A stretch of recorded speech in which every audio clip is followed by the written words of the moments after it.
AKA Ross Mulligeta Sewa. A diva!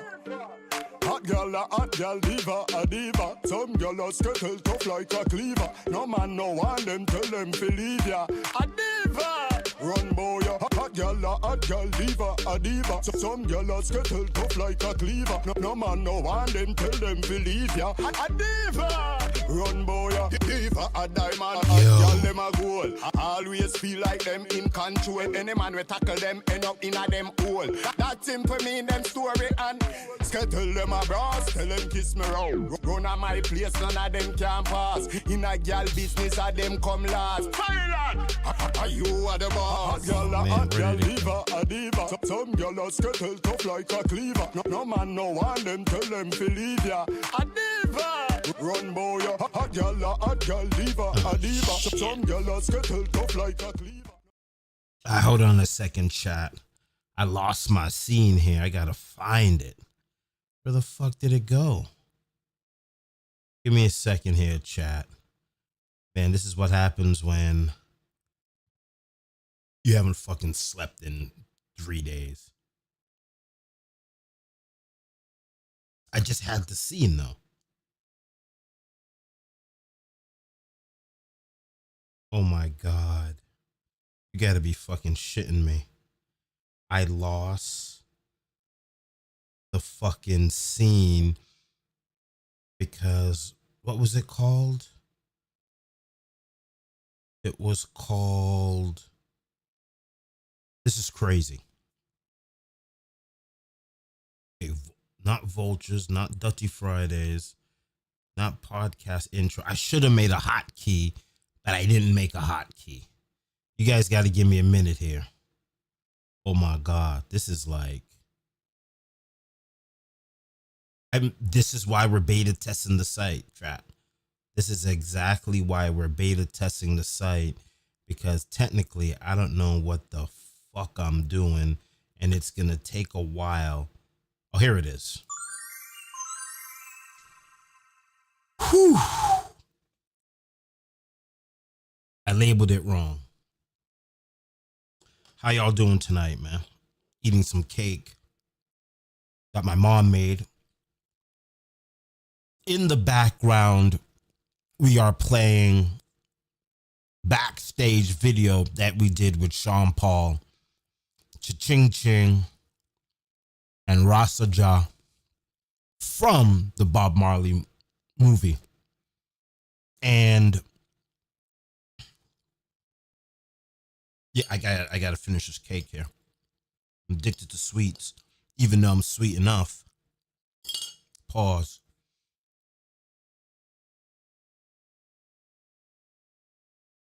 This, first of all, this right here was probably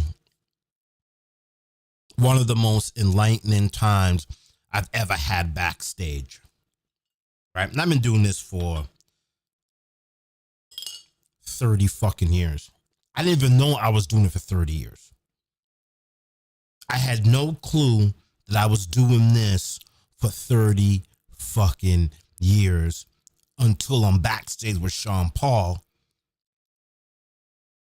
And I'm like, shit, I worked on the Def Jam's 2000 campaign, and that was Belly. And Here Comes the Boom was on the Belly soundtrack, and that was 2002. So clearly, that was 24 years ago. I started in the music business back in 1992.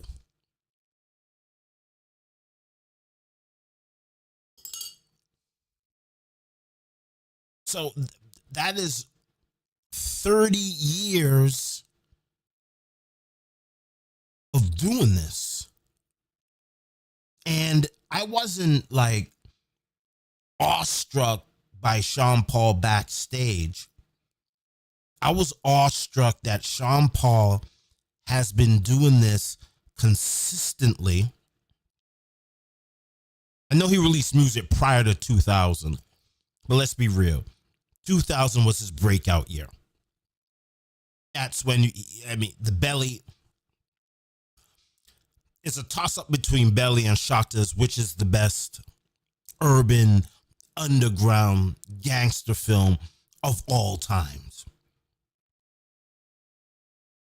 I think Shotta's kind of bridge into Black American culture, where I don't think Belly kind of crossed over into Caribbean culture.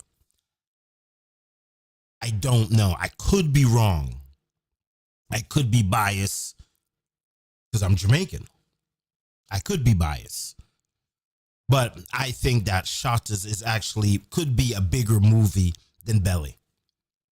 But nonetheless, Belly was it.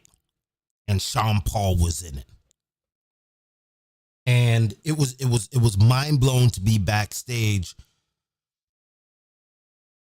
with Sean Paul. The tour is called The Greatest Tour, right? So you're backstage with Sean Paul on The Greatest Tour, and you're thinking back in 2000, he was basically at the bottom of the barrel, right? You had Lexus. Whoever would have thought Lexus would have fizzled out? Whoever thought TOK would have fizzled out? Continental and Devante. Beanie Man. Bounty.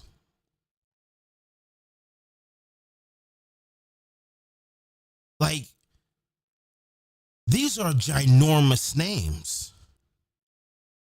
Those are ginormous names. Shabba. Like, where are these artists? Like, nobody knows. And I'm not just saying this because I just reunited with Sean Paul. It's the facts. The facts are the facts. And you know my opinion. Bounty Killer is the greatest reggae artist ever to come out of Jamaica. That has been my opinion for 20 years. And it will be 24 years. And it could be continued to be my opinion until the day I die. That Bounty Killer to me is more influential, moved the needle more than even Bob Marley. A lot of people might say I'm crazy. But in my opinion, I believe Bounty Killer moved the needle more than Bob Marley did. Now, that's a tough one because when you look at Bob Marley's actual bloodline, he's probably comparable to Bounty Killer. Stephen, Damon, Julian. Like his sons, Joe Merce, like his sons' are ridiculous. His daughters are ridiculous. Like, so that's actually, that could be a podcast. Who's more influential, Bob Marley or Bounty Killer, right? And then you could go down the lineage, right? Because we could say Vybz Kartel is Bounty's son, Baby Sham, Movado, Busy Signal, Serrani, even Sizzla, right? Like Sizzla's biggest album comes from the war between him and Bounty. I was in Jamaica. I've said this countless of times. I'm in Jamaica where Bounty Killer says, go and meditate, go and smoke some weed, go to the hills and meditate and stop talking about pumping up her pum pum. And Sizzla disappeared and came back with Solid as a Rock, which is Sizzla's biggest album. And that album was influenced by Bounty Killer. So would Beanie Man be where he is if it wasn't for Bounty Killer? So that is for a round table discussion. Let's go to the Chizzy, man, just in case someone wants to chime in on this. So that's for a round table discussion. Who is more influential, Bob Marley or bounty killer when we talk bloodline. Some people say that Spraga's bloodline is just as influential. Or you could say that, yo, Tristan, what's going on, man? Bobby Shades, a.k.a. Shizzle, my nizzle, what's going on, man? Yo, we just here talking Sean Paul, the greatest tour. And it's mind-blowing to me that Sean Paul is the artist right now that's carrying the torch for reggae and dancehall. He's a reggae dancehall artist. I don't like that term dancehall. I believe anything that coming from Jamaica is fucking reggae. Dancehall is the venue, right? But just to be non-controversial, I'll say dancehall is a genre and reggae is a genre. But to me, it's reggae music, period. But let's not be controversial. So dancehall, Sean Paul is carrying dancehall. Yeah. Blinds, you know what I'm saying? Like trendsetter. Yeah, I mean, people always say that. I hate that shit. I hate that shit. But we all know why. It's because they want to keep Bob Marley on a pedestal, right? And Beanie would sound like a fucking idiot if he said he's the king of reggae. People would say, no, that's either Bounty or Bob Marley. So then if Beanie Man says he's the king of the dance hall, we're really not going to fight Beanie on that. All right, fine. You're the king of the dance hall. But then that's even subjective because clearly the king of the dance hall, when he was the king of the dance hall, was Bounty. Now the king of the dance hall is Sean Paul. So Beanie was never, ever really the king of the dance hall, and he was never really king of reggae. Great artist. Love him. Been to all his birthday parties. Like when he does birthday, when he's in the States and he has a birthday party, he calls me, VOG, and J. Cool to come hang out with him. So I have nothing personal against Beanie.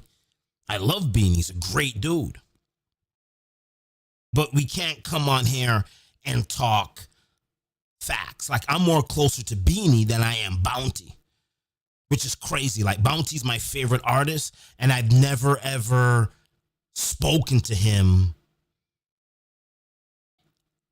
I spoken to him once where it was like, I asked him, can I videotape the show? And he said, you only can videotape the show for 5 minutes. So I videotaped the show for 5 minutes. And then when he came off stage, he's like, yo, let me see the show. And I showed it to him and it was 5 minutes long. He's like, yo, you didn't videotape the whole show? I said, nah, Kelly, you told me only videotape for 5 minutes. And that was the length of our conversation. But every time I went to Jamaica, I would follow Bounty from show to show, especially for Christmas time. You start Fame FM? Fame road parties, right? And then you go there, and then you go to Mass Camp, and then you're all over the country. Then you go to Negril, and then you're in Ochi, and then you're in Montego Bay, and you're all over the fucking place following Bounty from King, you know? Because he's got to touch all the stage shows over Christmas time. And that was what I would do. But let's not be controversial. We're just going to play for the fucking people here. Right, trends. We're just gonna play. We're just gonna separate the two. We don't like to separate the thing, right? So let's say dancehall, just for tonight. Sean Paul is the greatest dancehall artist ever because he's been doing it the longest. The longest. And that was so mind-blowing to me. And I'm sitting backstage with him. And even Nigel right here, that you see right here on the screen, from Rough Cut Band.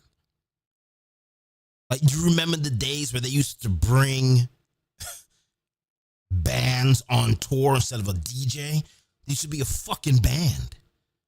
There used to be a band. That's Nigel from Rough Cut. And VOG's telling us on this video, the video's up on shakeslive.com, that Nigel was on tour with Shabba at the age of 17.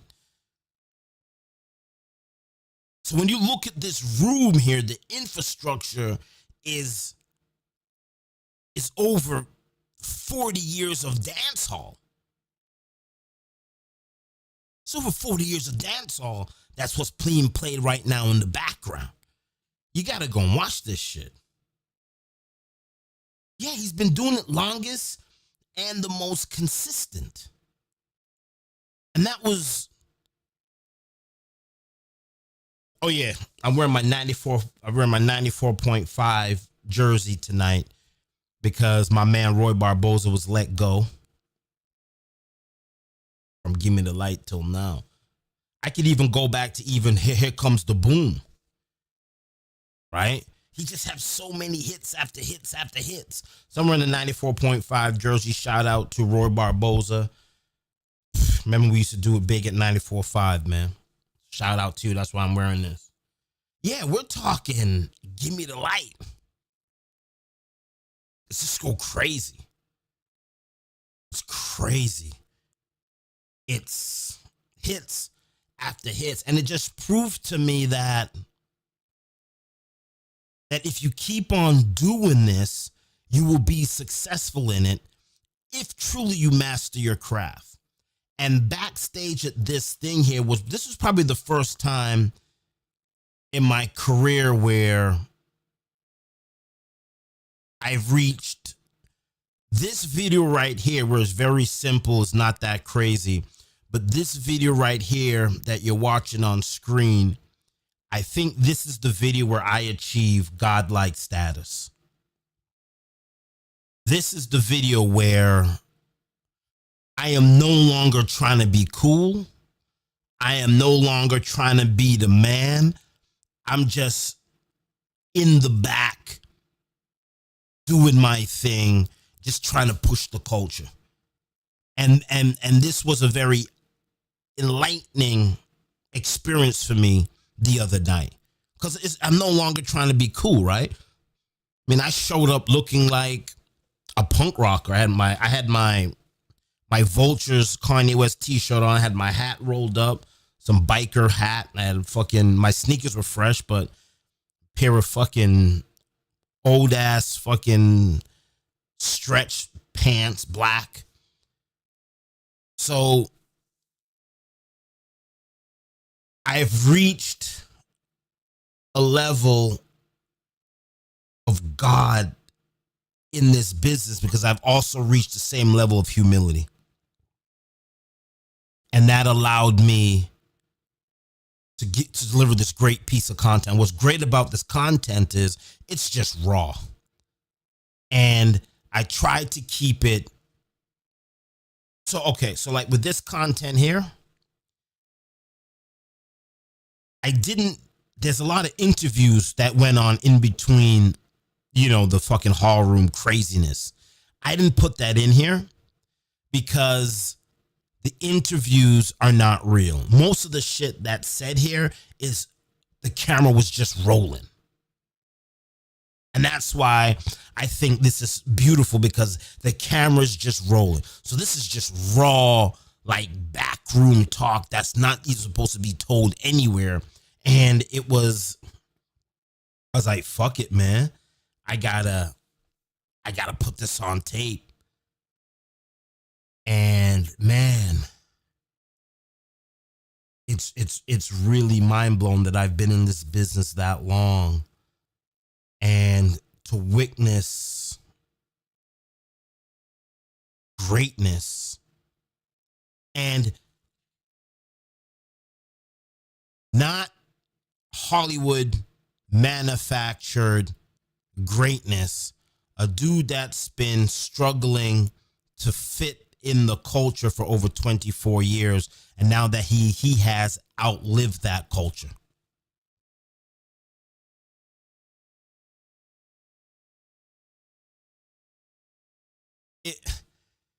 It's crazy to me.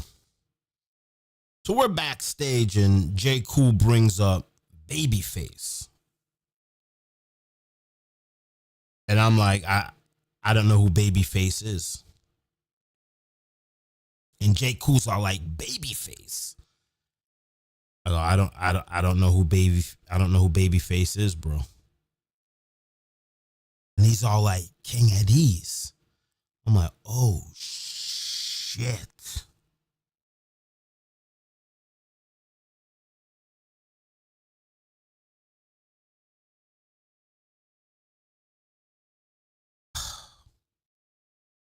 How could I even have put in that thought into the universe?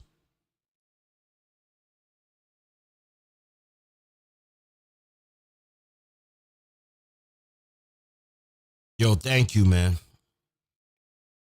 Thank you. How could I have forgotten Babyface?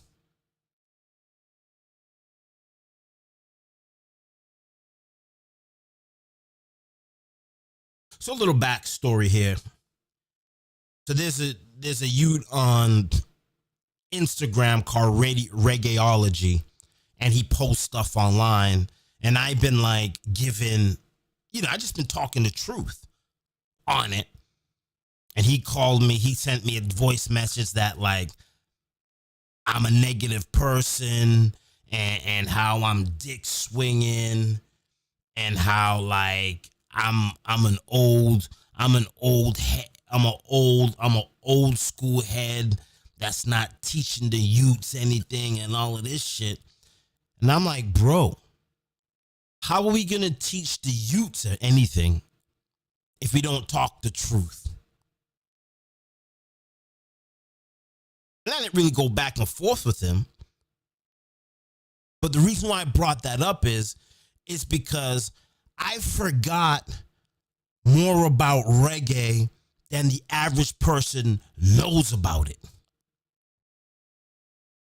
I had no clue who Babyface was. No clue. It wasn't until J. Cool mentioned at ease where I'm like, oh shit. I remember I'm in Junior Rodigan's store on a little fucking 10-inch TV. They have iPads bigger than that TV that was in Vibes. And there's not even an exaggeration. There had to be like, I was young, but it felt like 30 people, maybe 50 people watching this TV of fucking King of D's and Gyra fucking pulling each other's teeth out.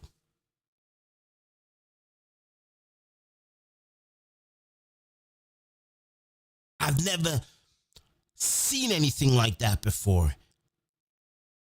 I haven't seen anything like that. So when I go on Reggaeology and I talk about those times, it's not because I'm hating or dick swinging. It's because the young generation can't mimic that.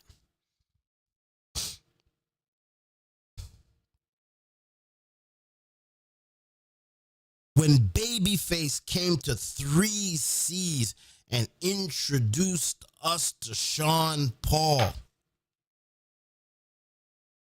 was an epic night. The original Babyface from King Addies. Babyface brought Sean Paul to fucking 3C's and said, this is the new face of fucking reggae.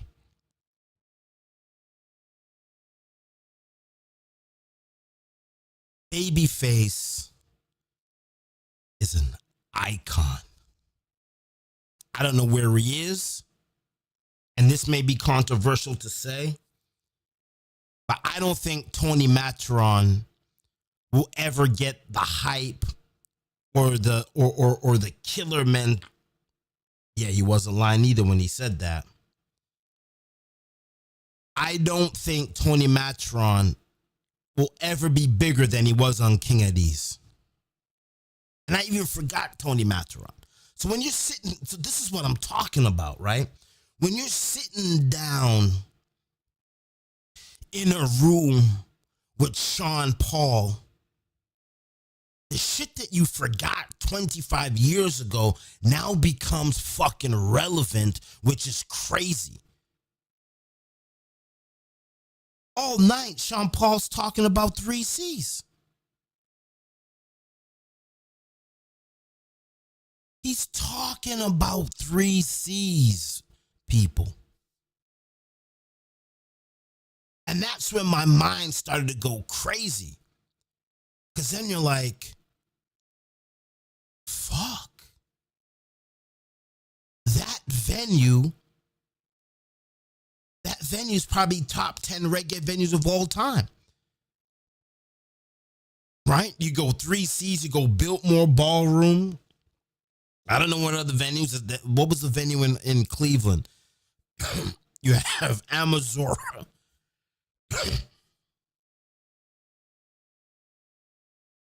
Yeah. Tony Matron and Babyface. It was killers. Killers.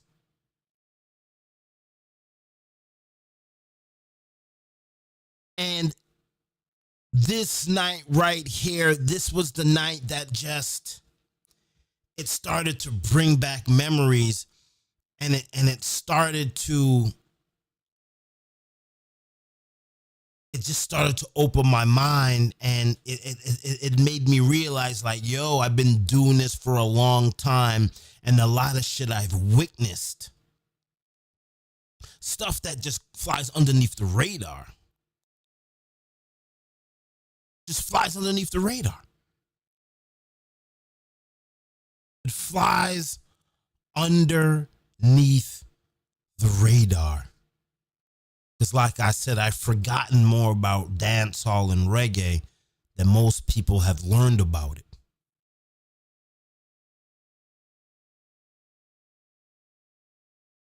Yeah. Babyface was fucking poison. Trends. Poison. I don't know what happened to the sound.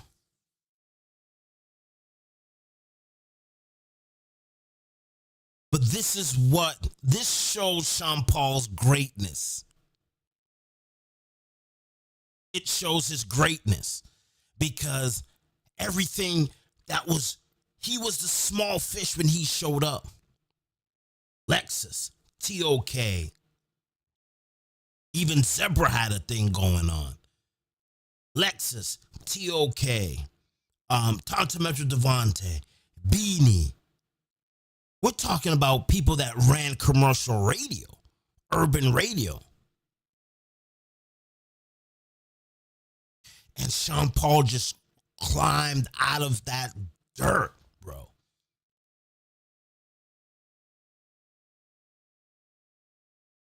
Yeah, I gotta go listen to enʻlītnm. I gotta go listen to Babyface. Lion King music. I gotta look for that.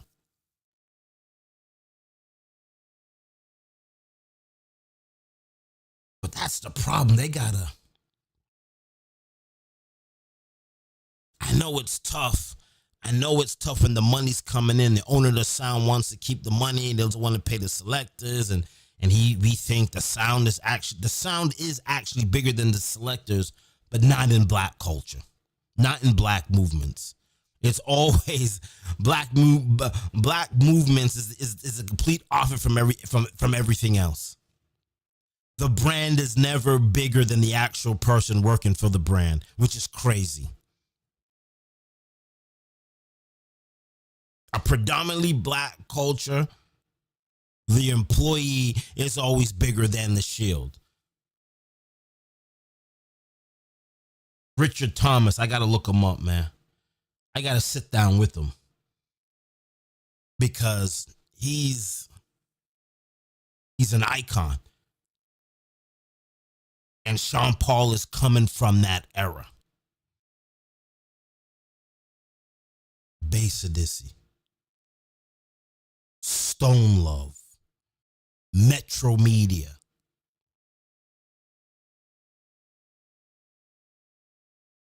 I don't even know how this is even possible.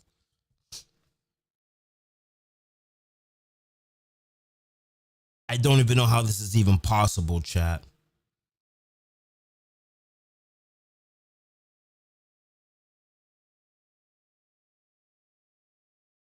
Yeah, man, I definitely got to link them up. Yeah, I don't know. I don't know how this is fucking possible. I don't know how Sean Paul has risen above the ashes. That's just hard work, dedication, and no fuckery.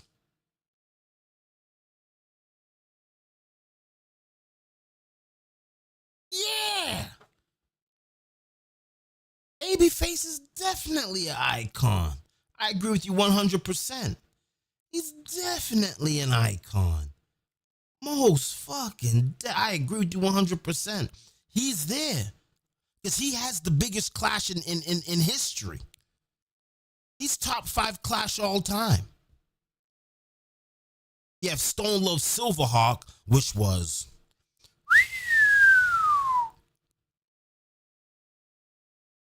crazy. Black Cat.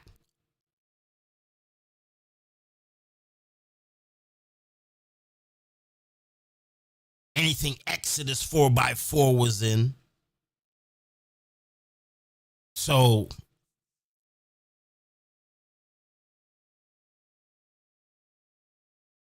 a freak.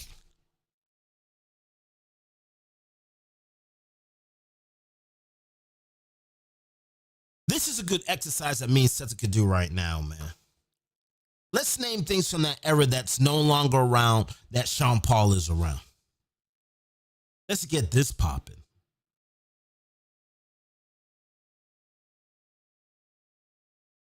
Bobby Condas. Do I rate Bobby Condas as an icon? I know I have to sit back and talk on that one. I view him more as a radio guy. And that could be because of my ignorance. That could be because I'm a street guy. You know what I'm saying? I'm a street dude, trap house dude. And Bobby Condas was more of a radio guy. I mean, I love Rodigan, but Rodigan's also... I'll put Rodigan in.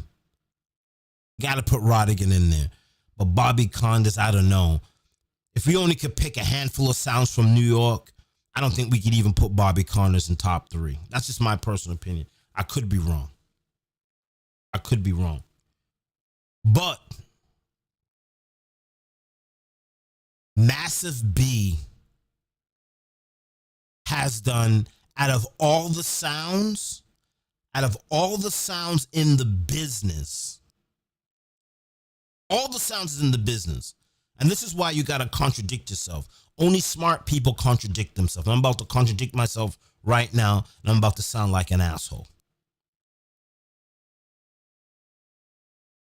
The only 2 sounds in all of reggae that actually pushed the culture is Bobby Condas and Delano from Renaissance.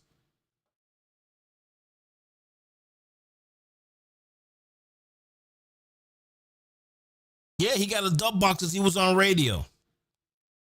You know, it's like VOG's got a crazy dub box because he's on radio. Every 1-2 that come out of Jamaica, VOG's got that on dub. So, yeah, Jabba B. I know. I got you.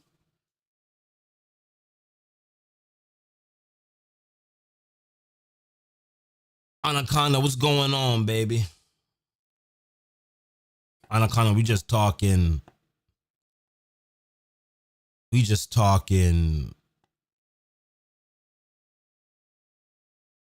But I will give it to Massive B.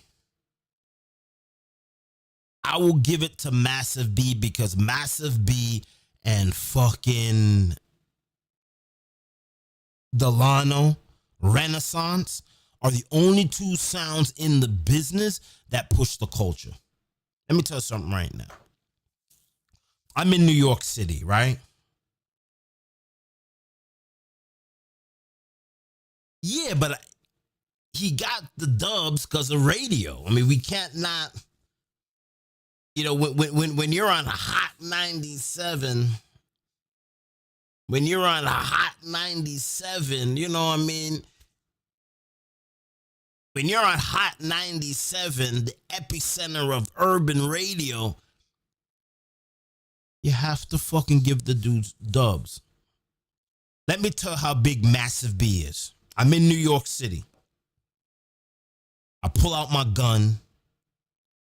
I approach a car, point my gun in the dude's face, drag him out the car, jump in the car, and now I'm driving in New York City, passing Trump Towers, and I'm turning on the radio, and there's Massive B radio.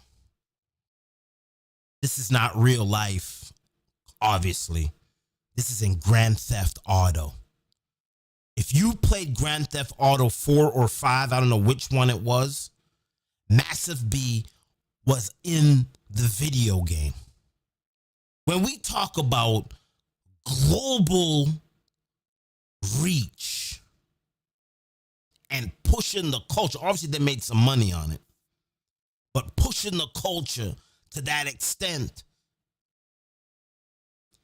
you have to give it to Massive B. You have to. And Renaissance. You have to. But if I'm in New York City and Massive B is playing, or Afrique is playing, or Jaro's playing, I'm gonna go and check out Jaro, and I'm gonna go. King Addies is playing.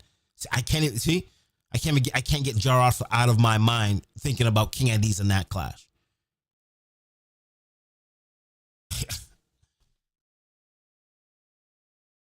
If I'm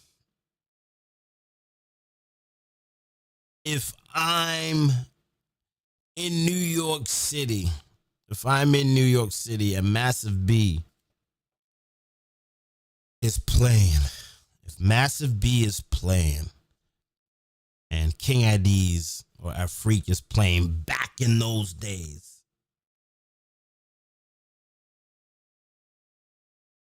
I'm going to that dance.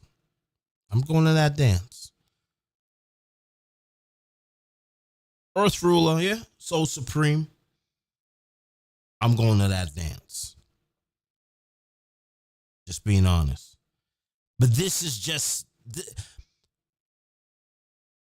we're talking late 90s, early 2000s, if you listen to this chat. And all of this comes full circle to solidify Sean Paul as the king of dancehall. Which a lot of people may not even fucking approve. But it's crazy. Yo, Fireblinds, what you doing right now, man? Hold on a second here. Hold on.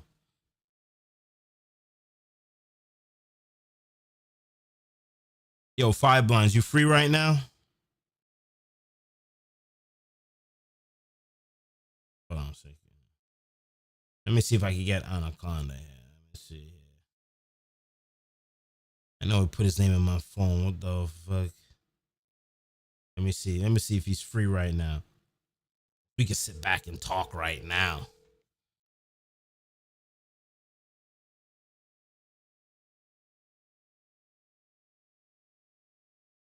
Hello? Yo, what you doing right now? Yeah. Oh, this is Chase, right? Yeah. I'm at work. Oh, I was gonna send you the link, see if you want to chop it up real quick.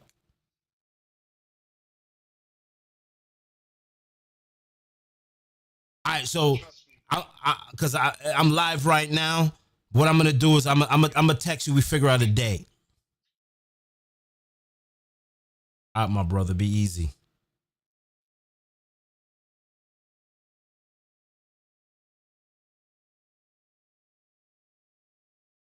So if you look at the chat, we're having a conversation of early dance hall, late 90s, early 2000s. We're mentioning mega colossal names in the business. And Sean Paul has fucking risen to the top. And I'm not gonna lie, it hurts. It really hurts my heart that Bounty Killer's not on the greatest tour. It really does. It really fucking hurts my heart, man. It does. Like, it really bums me the fuck out that my artist is not on the greatest tour. And you can't say Sean Paul did bubble shit. You can't say that Sean Paul did bubble shit. A motherfucker did dance hall shit. Always avoided the fucking bullshit. I mean, he had some controversy a couple years ago, but always avoided the nonsense. Just kept it strictly music. Just kept it strictly music, man.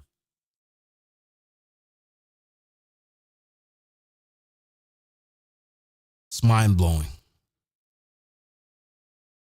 It's mind blowing how we just time traveled back to an era, Vegas.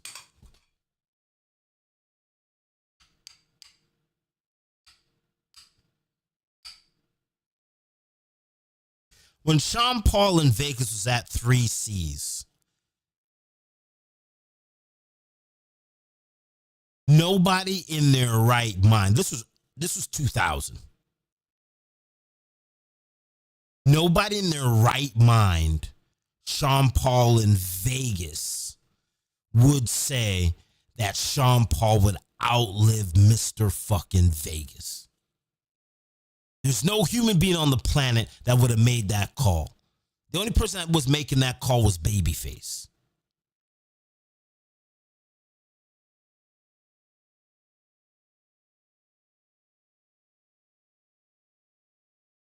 I videotaped Sean Paul 24 years ago, and exactly 24 years later,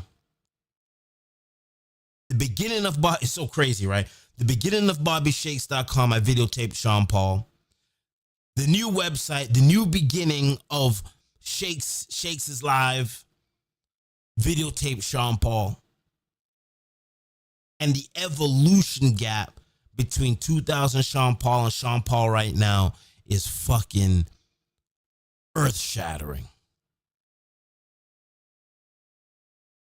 Just the growth, the experience. It's the greatest. The greatest. And when it comes to Sean Paul, I think it would be disrespectful to call him the king of dancehall. I think you have to put him in the reggae fucking Hall of Fame.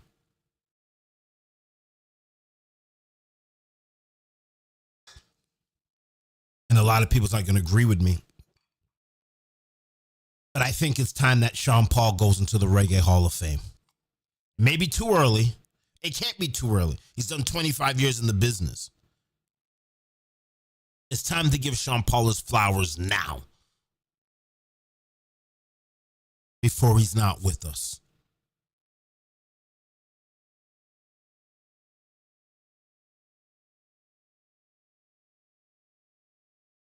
I mean,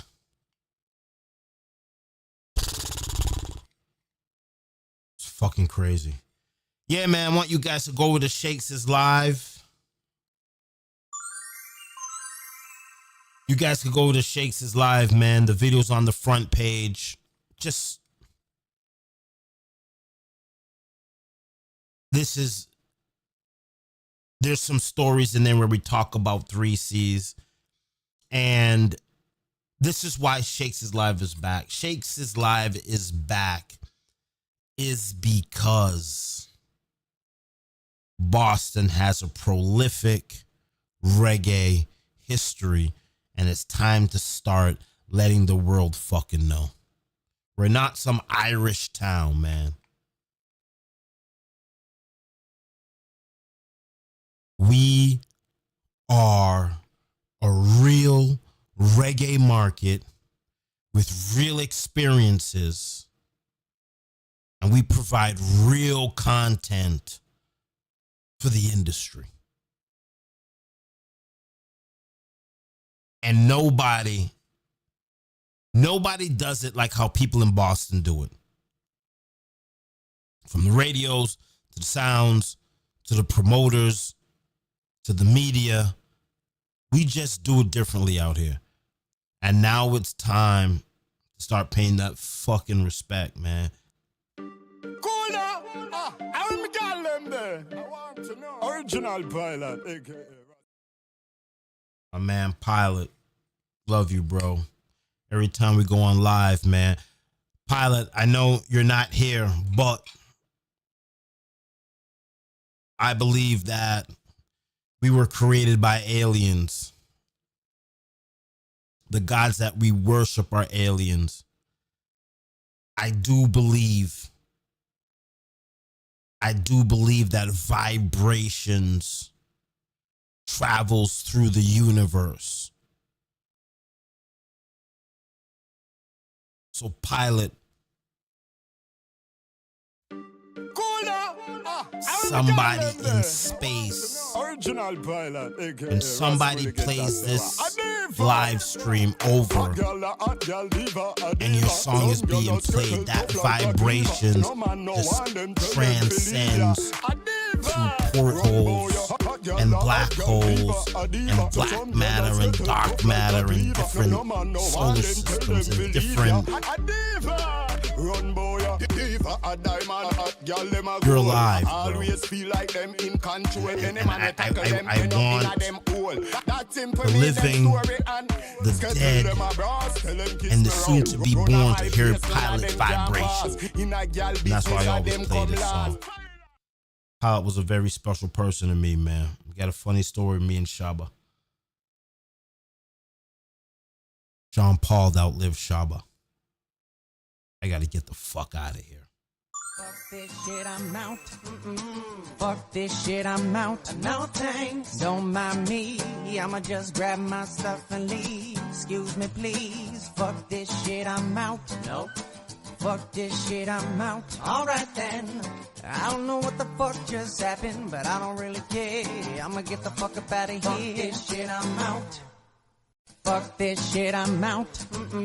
Fuck this shit, I'm out. No thanks, don't mind me. I'ma just grab my stuff and leave. Excuse me, please. Fuck this shit, I'm out. Nope. Fuck this shit, I'm out. Alright then. I don't know what the fuck just happened, but I don't really care. I'ma get the fuck up out of here. Fuck this shit, I'm out. Fuck this shit, I'm out. Fuck this shit, I'm out. No thanks, don't mind me. I'ma just grab my stuff and leave. Excuse me, please. Fuck this shit, I'm out. Nope. Fuck this shit, I'm out. Alright then.